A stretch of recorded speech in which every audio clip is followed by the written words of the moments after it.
Wa idza lam tarahu wa huwa akbaru wa azharu min kulli syai' fa syai'un fika yahjubuka an musyahadatihi.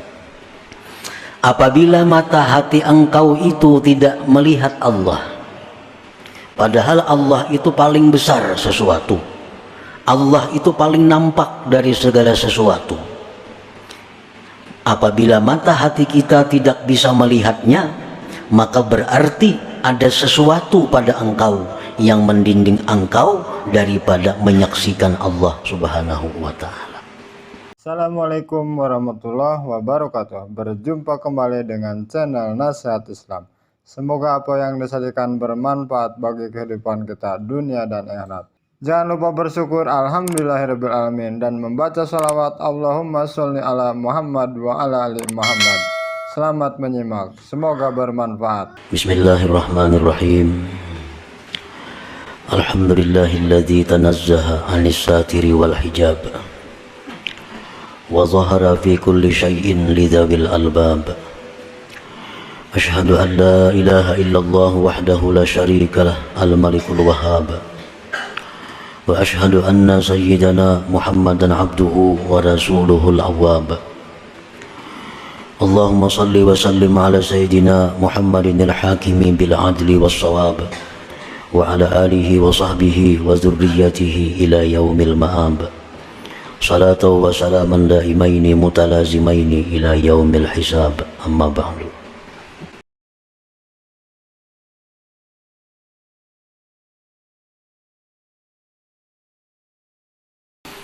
Para muhibbin rahimakumullah, itulah kurang lebihnya terjemah daripada hikmah yang ke-33.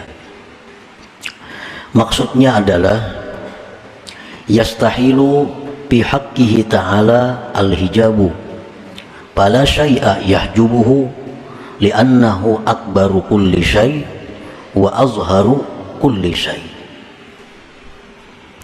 Mustahil artinya tidak diterima akal pada hak Allah Ta'ala itu hijab, dinding, maka tidak ada sesuatu yang bisa mendinding Allah. Kadada nangkawa mendinding Allah. Jadi mustahil Allah Ta'ala itu terdinding oleh sesuatu sehingga tidak bisa dilihat dengan mata hati kita. Kenapa Tuhan Allah Subhanahu wa ta'ala itu tidak bisa didinding, ditutupi oleh sesuatu? Karena Allah itu paling besar sesuatu dan paling nampak sesuatu.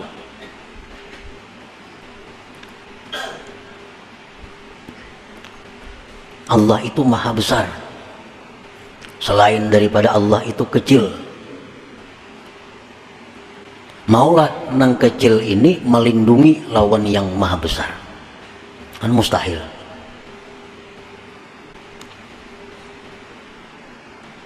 Sesuatu yang nampak, yang jelas, itu kadang akan bisa didinding, ditutupi oleh sesuatu yang samar, yang kada jelas.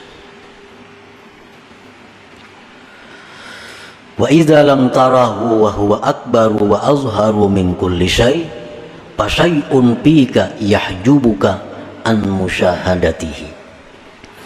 Apabila mata hati engkau itu tidak melihat Allah, padahal Allah itu paling besar sesuatu, Allah itu paling nampak dari segala sesuatu.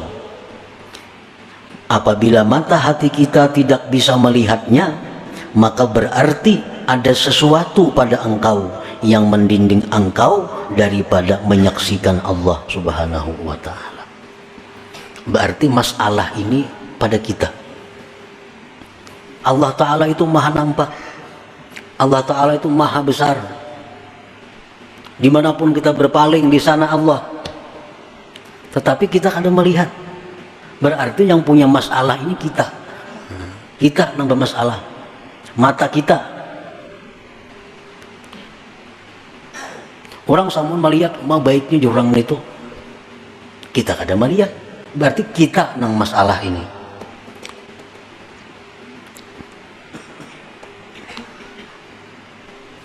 Nah, apakah sebabnya kita itu tidak bisa musyahadah kepada Allah? Apa sebabnya kita ini kada bisa ingat lawan Allah? Kadang-kadang kita di hadapan Baitullah, ya tuh kada ingat lawan Allah. Padahal yang di hadapan kita ini adalah Baitullah. Amun di pasar kada ingat karena rambinya orang, sibuknya orang. Lalu kita kada ingat lawan Allah. Ini kadang-kadang kita rahatan sembahyang, rahatan membaca kalam Allah Al-Quran, membaca tabarak nih, maghrib, membaca yasin, kita kada ingat lawan Allah. Ini berarti di dalam diri kita ini ada penyakit, ada sesuatu yang menyebabkan kita kada bisa ingat, kada bisa musyahadah kepada Allah. Nah, wa idza lam tarahu wa huwa akbaru wa azharu min kulli syai' fasyai'un bika yahjubuk an musyahadatihi. Bila mata hati engkau tidak bisa melihat Allah, padahal Allah itu maha besar, Allah itu maha nampak dari tiap-tiap sesuatu, maka ada sesuatu pada diri engkau yang mendinding engkau daripada memandang atau musyahadah kepada Allah. Nah, para muhibbin rahimakumullah, di dalam sembahyang berapa kali kita diperintahkan untuk melapazkan Allahu Akbar? Berapa kali? Mulai nang wajib sampai nang sunat. Nah, tujuannya apa? Tujuannya supaya kita ini ingat bahwa yang maha besar itu Allah. Yang perlu diingat itu adalah Allah. Yang perlu ditakuti itu adalah Allah. Yang perlu diharap itu adalah Allah. Begitu kita hendak berdiri, siap menghadap kiblat, kita disuruh Allahu Akbar. Nah, Allah maha besar. Artinya apa? Supaya mulai kita ucap Allahu Akbar itu, yang lain ini hilangan karena halus.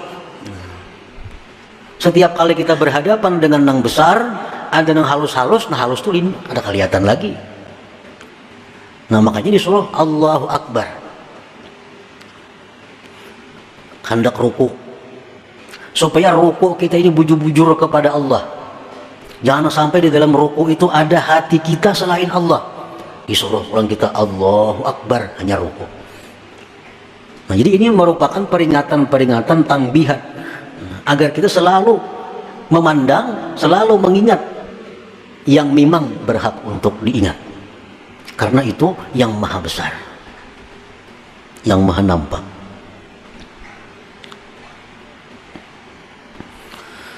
Nah, apabila kita sudah mengakui Allahu Akbar, Allah itu maha besar, sudah meyakini Allah itu maha nampak, Allah itu sangat jelas, tapi kita kada bisa melihatnya, kada bisa mengingatnya, berarti ada penyakit di dalam diri kita yang wajib kita hilangkan penyakit itu, yang wajib kita tinggalkan penyakit itu.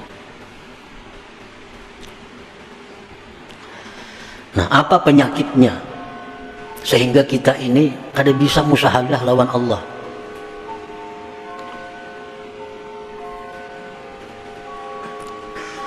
Disebutkan oleh Imam Ahmad Ibnu Athaillah di dalam hikmah yang berikutnya, Al-Hikmatul Rabi'atu Wathalasun.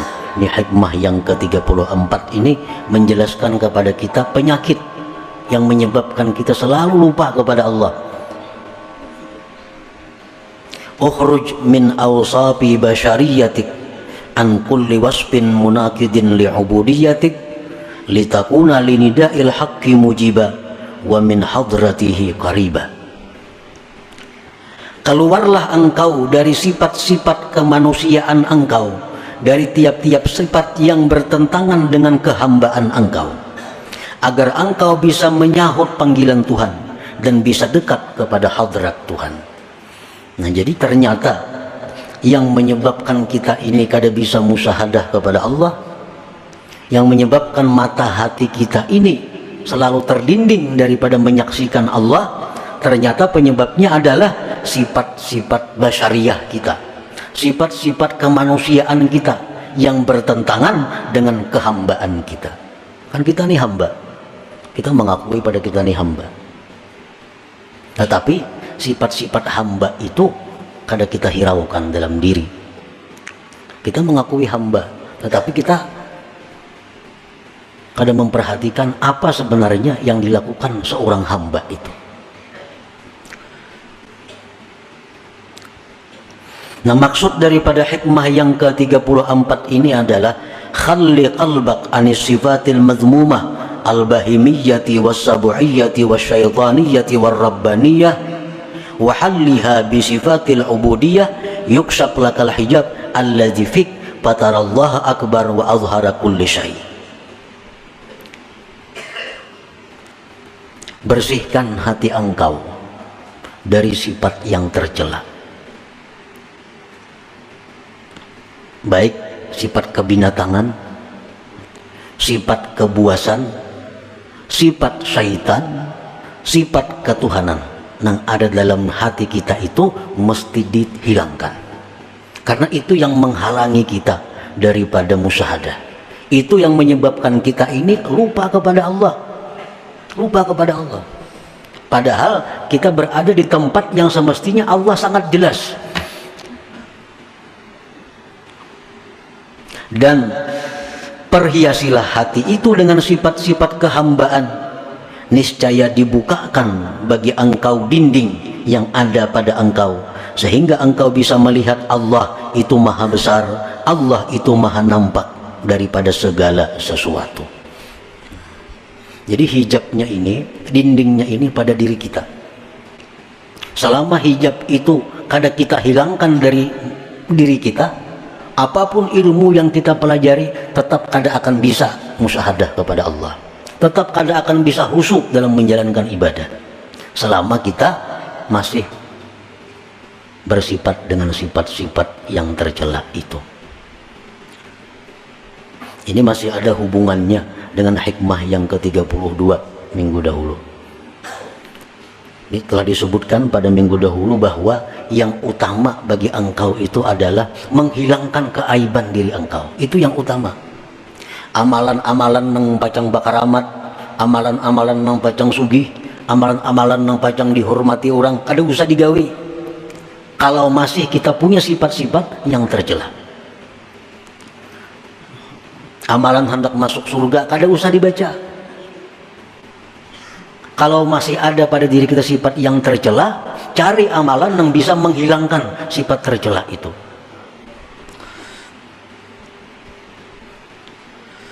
Sifat bahimiyah. Kita lahir ke dunia, seorang manusia ini disertai dengan 4 sifat itu. Sifat kebinatangan, kebuasan, sifat syaitan, dan sifat ketuhanan. Keempat-empatnya ini mesti dibersihkan. Sifat bahimiyah itu macam apa? Kebinatangan itu kaqadha'i syahwatil batni wal farji wa ma yatba'uhuma min hubbiz zina wa hubbil mal. Sifat kebinatangan yang ada pada diri kita ini adalah selalu ingin meluluskan syahwat perut dan syahwat kemaluan. Ini sifat kebinatangan. Yang jadi prioritasnya adalah makan dan kawin. Bahasa kitanya itu. Pikirannya nih makan lawan kawin. Nah, ini sifat kebinatangan yang menyebabkan kita kada kau ingat lawan Tuhan.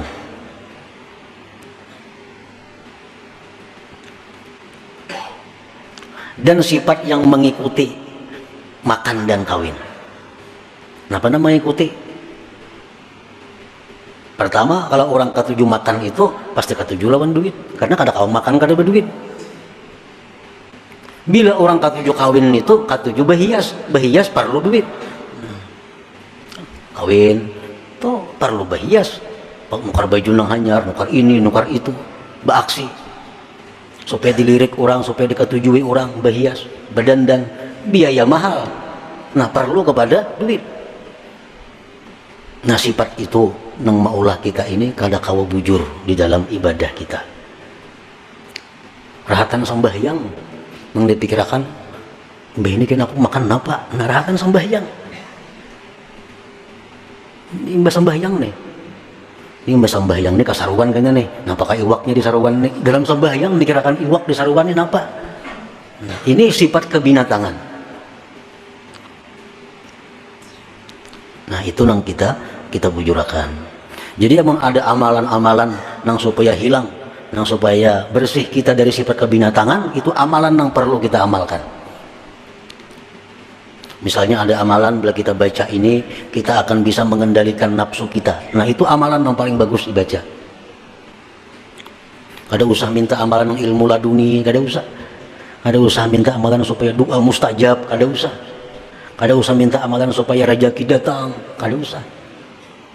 Selama dalam diri kita ada sifat yang tercela. Sifat kebuasan, kal ghadab, seperti marah.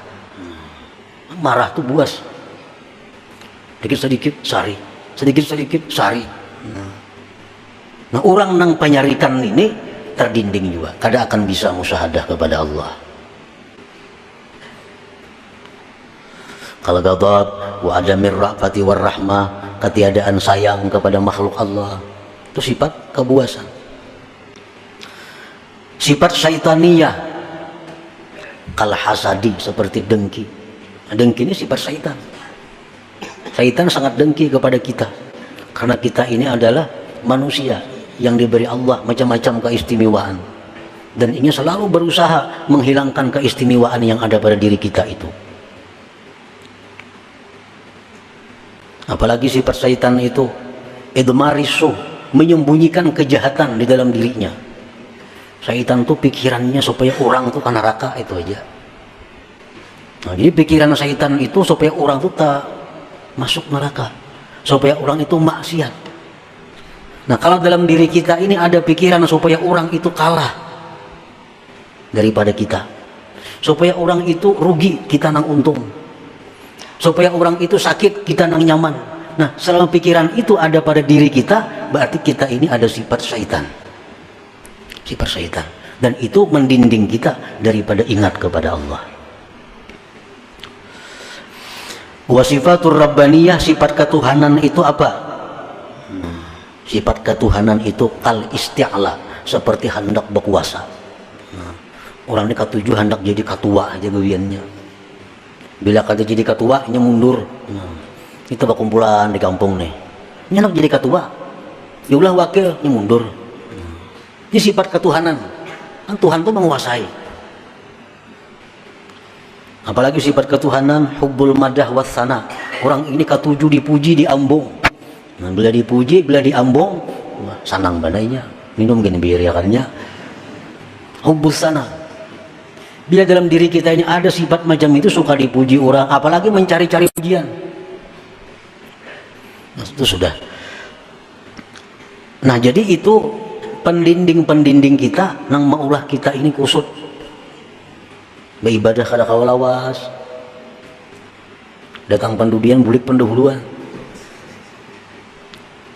datang pandudian bulik belakalakas pendahuluan. Ini kan apa?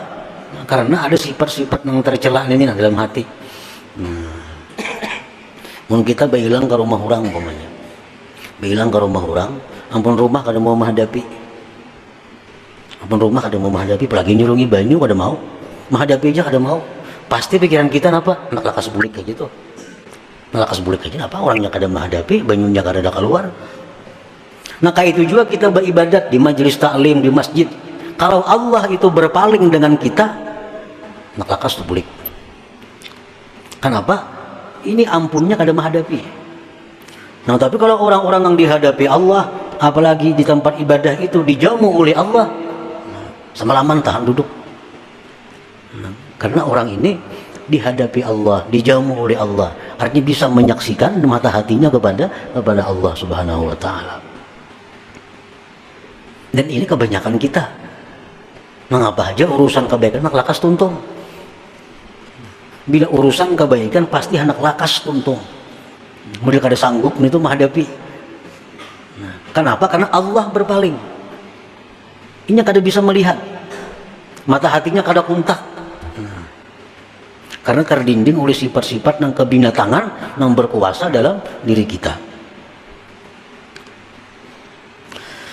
Nah kemudian lagi sifat kehambaan. Nah sifat kehambaan yang mestinya sifat kita tuh, pertama taat, itu sifat seorang hamba. mestinya taat kepada Allah, taat kepada hukum. Ini sifat seorang hamba. Apalagi sifat seorang hamba itu tawadhu. Itu sifat hamba, tawadhu.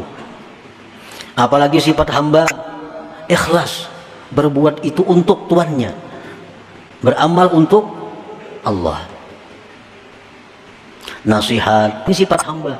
Nasihat ini artinya apa? Menghendaki agar kawan ini nyaman, agar kawan ini baik, agar kawan ini selamat. Itu nasihat. Itu sifat seorang hamba. Nah, bila sudah sifat-sifat kebinatangan, kebuasan, syaitan, sifat rabbaniyah itu sudah kita hilangkan dari diri kita, dan kita hiasi hati dengan sifat kehambaan kita, maka otomatis sudah kita bisa musyahadah kepada Allah. Musyahadah kepada Allah. Sembahyang kita memandang Allah, ibadah kita membaca Quran memandang Allah, maka akan kita temukan kenikmatan-kenikmatan ibadah, kelezatan-kelezatan ibadah. Fahina idin tasduqu fi qaulika Allahu Akbar. Nah, maka pada ketika itu engkau menjadi orang yang jujur dalam perkataan engkau Allahu Akbar. Kita ini kada jujur banyak. Kita harus mengakui bahwa kita ini kada jujur, terutama kepada Allah. Terutama kepada Allah. Kita mengucap Allahu Akbar, nahak Allahu Akbarnya, berangkat tangan lagi. Tapi pada praktiknya kita kadang menganggap Allah itu yang besar. Ada usaha kita yang maha besar, ada duit kita yang maha besar, jabatan kita yang kita agungkan mati-matian. Ini kada jujur dengan Allah. Dalam sembahyang, inna salati, sembahyang ulun, wa nusuki, ibadah ulun, wa mahyaya, hidup ulun, wa mamati, mati ulun, lillah, bagi Allah Rabbil Alamin. Nah, itu pengakuan dalam sembahyang. Jujurlah kita itu, hidup kita ini untuk Allah. Jujurlah kita mati untuk Allah. Jujurlah kita beribadah untuk Allah. Nah, ini kebanyakan kita kada jujur.